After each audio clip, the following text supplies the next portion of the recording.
Bienvenidos todos a Audio Lectura Cristiana. En esta ocasión leeremos El descenso de Cristo a los infiernos, por Juan Calvino. ¿Qué significa este pasaje? ¿Cristo estuvo literal o figurativamente en el infierno? Acompáñenos en esta audiolectura. Esperamos sea de gran bendición para todos. Dicho esto, amados hermanos, comencemos. No debemos omitir su descenso a los infiernos, un asunto de no poca importancia para lograr la redención.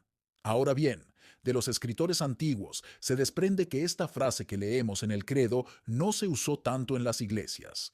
Sin embargo, al exponer un resumen de la doctrina, debe dársele un lugar, ya que contiene el misterio útil y no despreciable de un asunto muy importante. Al menos algunos de los escritores antiguos no lo dejan de lado.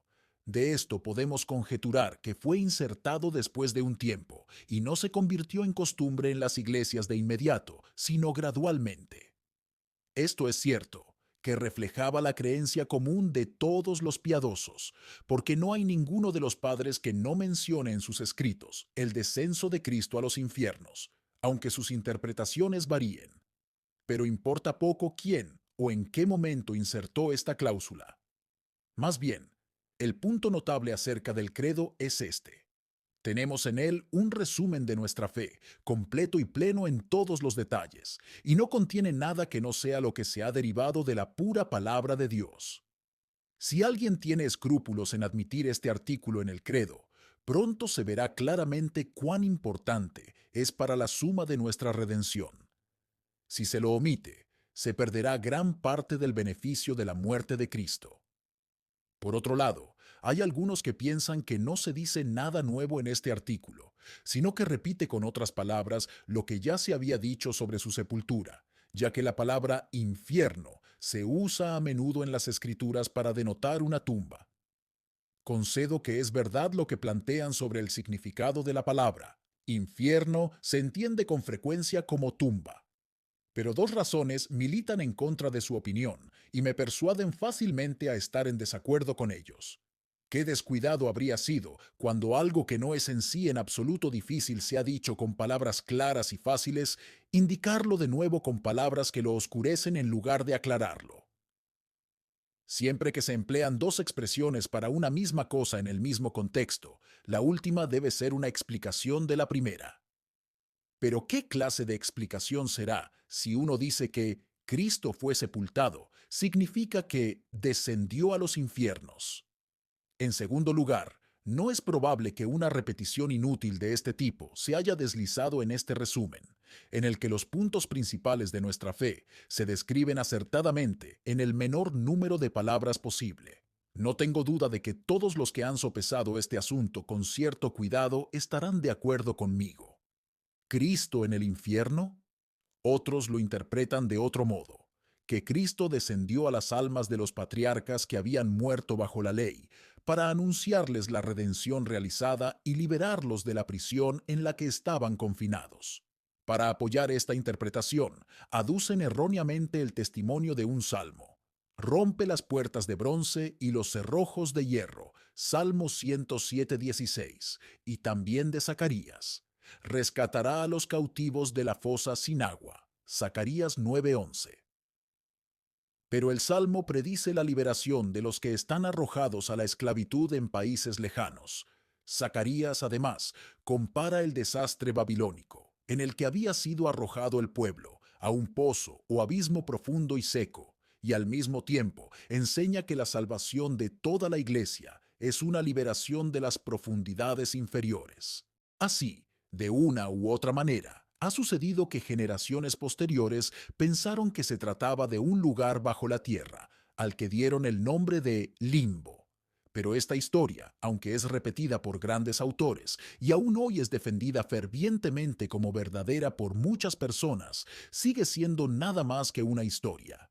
Es pueril encerrar las almas de los muertos en una prisión. ¿Qué necesidad había, entonces, de que el alma de Cristo bajara allí para liberarlos? Admito de buena gana que Cristo los iluminó con el poder de su Espíritu, capacitándolos para que comprendieran que la gracia que sólo habían gustado en la esperanza se manifestaba entonces al mundo. De esta manera, probablemente se puede explicar el pasaje de Pedro donde dice, Cristo vino y predicó a los espíritus que estaban en una atalaya, comúnmente traducida prisión. Primera de Pedro 3:19. El contexto nos lleva a suponer que los creyentes que murieron antes de ese tiempo compartieron la misma gracia con nosotros. En efecto, Pedro exalta el poder de la muerte de Cristo, pues ésta penetró hasta los muertos, mientras que las almas piadosas gozaban de la visión presente de esa visitación que habían esperado ansiosamente. Por otra parte, los malvados comprendían más claramente que estaban excluidos de toda salvación. Ahora bien, aunque Pedro no distingue claramente entre piadosos e impíos, no por ello debemos entender que los mezcla indiscriminadamente. Solo quiere enseñar que ambos grupos tienen una conciencia común de la muerte de Cristo. Punto 2. El descenso a los infiernos, como expresión del tormento espiritual que Cristo sufrió por nosotros. Pero es preciso buscar una explicación más segura, fuera del credo, del descenso de Cristo a los infiernos. La explicación que nos da la palabra de Dios no solo es santa y piadosa, sino también llena de maravilloso consuelo. Si Cristo hubiera muerto solo corporalmente, esto habría sido inútil. No, le convenía al mismo tiempo sufrir el rigor de la venganza de Dios para aplacar su ira y satisfacer su justo juicio. Por eso, también debía luchar cuerpo a cuerpo con los ejércitos del infierno y con el terror de la muerte eterna. Hace poco nos hemos referido a la afirmación del profeta de que el castigo de nuestra paz cayó sobre él. Herido por nuestras transgresiones por el Padre, molesto por nuestras debilidades. Isaías 53:5. Con estas palabras quiere decir que Cristo fue puesto en el lugar de los malhechores como fiador y prenda, sometiéndose como acusado a soportar y sufrir todos los castigos que ellos debían haber sufrido. Todos, con esta única excepción, no pudo ser retenido por los dolores de la muerte. Hechos 2:24. No es de extrañar entonces que se diga que descendió a los infiernos, pues sufrió la muerte que Dios, en su ira, había infligido a los malvados, quienes, basándose en que es absurdo poner después de su sepultura lo que la precedió, dicen que de esta manera se invierte el orden. Plantean una objeción muy insignificante y ridícula. Lo que importa es que el credo expone lo que Cristo sufrió a la vista de los hombres, y luego habla oportunamente de ese juicio invisible e incomprensible que sufrió a la vista de Dios, para que pudiéramos saber no solo que el cuerpo de Cristo fue dado como precio de nuestra redención, sino que pagó un precio mayor y más excelente al sufrir en su alma los terribles tormentos de un hombre condenado y abandonado. Punto 3. Defensa de esta explicación, a partir de pasajes escritos. En este sentido, Pedro dice, Cristo resucitó, habiendo soltado los dolores de la muerte, porque no era posible que fuese dominado por ellos. Hechos 2:24.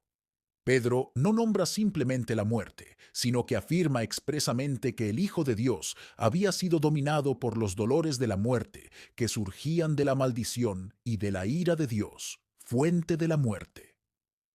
Qué poco hubiera sido seguir adelante sin nada que temer y como por diversión, sufrir la muerte.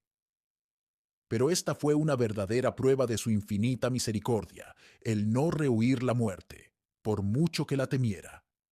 No hay duda de que el apóstol quiere decir lo mismo cuando escribe en la carta a los hebreos. Cristo fue escuchado por su temor. Hebreos 5:7. Otros lo traducen como reverencia o piedad, pero lo inapropiado de esto es evidente por el hecho mismo, así como por la forma de hablar. Por lo tanto, Cristo, orando con lágrimas y fuertes gritos, es escuchado por su temor. Hebreos 5:7. No ora para que se le evite la muerte, sino para no ser tragado por ella como pecador, porque llevó allí nuestra naturaleza, y seguramente no se puede concebir un abismo más terrible que sentirse abandonado y alejado de Dios. Y cuando lo invocas, no ser escuchado. Es como si Dios mismo hubiera tramado tu ruina. Vemos que Cristo estaba tan abatido que se vio obligado a exclamar con profunda angustia: Dios mío, ¿por qué me has abandonado? Salmo 22:1. Ahora bien, algunos quieren que estuviera expresando la opinión de otros en lugar de su propio sentimiento. Esto no es en absoluto probable, pues sus palabras claramente surgieron de la angustia profunda de su corazón. Sin embargo, no sugerimos que Dios haya sido siempre enemigo o enojado con él. ¿Cómo podría estar enojado con su Hijo amado, en quien reposaba su corazón? Mateo 3:17. ¿Cómo podría Cristo, con su intercesión, apaciguar al Padre hacia los demás si él mismo era odioso a Dios? Esto es lo que estamos diciendo. Él llevó el peso de la severidad divina, ya que fue herido y afligido. Isaías 53:5, por la mano de Dios, y experimentó todos los signos de un Dios iracundo y vengador. Por eso Hilario razona: por su descenso a los infiernos hemos obtenido esto, que la muerte ha sido vencida. En otros pasajes no difiere de nuestra opinión, como cuando dice: la cruz, la muerte, el infierno, estas son nuestra vida. En otro lugar, el Hijo de Dios está en el infierno, pero el hombre es llevado al cielo. ¿Por qué cito el testimonio de un particular cuando el apóstol, recordando este fruto de la victoria, afirma lo mismo, que fueron librados los que por el temor de la muerte estaban sujetos a servidumbre de por vida? Hebreos 2:15. Por tanto, tuvo que vencer ese temor que por naturaleza atormenta y oprime continuamente a todos los mortales. Esto solo lo pudo hacer combatiéndolo. Ahora pronto se verá más claramente que el suyo no era un dolor común ni engendrado por una causa leve. Por eso, luchando cuerpo a cuerpo con el poder del diablo, con el temor de la muerte, con las penas del infierno, salió victorioso y triunfó sobre ellos, para que en la muerte no temamos ahora lo que nuestro príncipe ha devorado. Primera de Pedro 3:22. En primer lugar, estos hombres plantean una malvada controversia sobre el temor y el miedo de Cristo, que los evangelistas relatan tan abiertamente.